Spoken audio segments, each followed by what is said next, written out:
All right, so we got an '08 Jeep Liberty, and let's see, that's the vehicle information there. Got a V6, we got a new coolant temp sensor here. So what I did, I got this one ready. That's the part number for it right there. Okay, so this is what it looks like. I think this is an AutoZone part. So what I do is I pack that socket with some towels so that when I stick this sensor in there, it holds it. Okay, and this is what the, where's that plug at? This is what the plug looks like.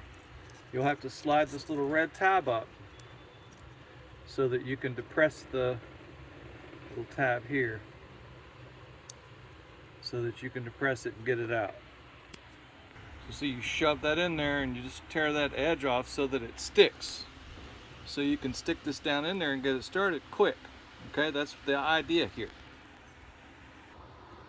Alright, so I think I can get my hand in here without bumping the phone. There we go.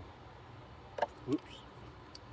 I'm too busy looking at the picture, not what I'm doing.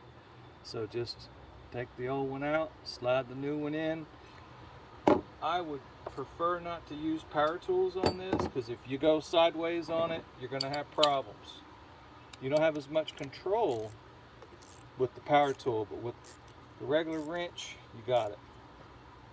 You want to get it in there tight enough to get past that sealant that's on there, but I kind of like to line it up according to how it came out because the way the plug sits in there.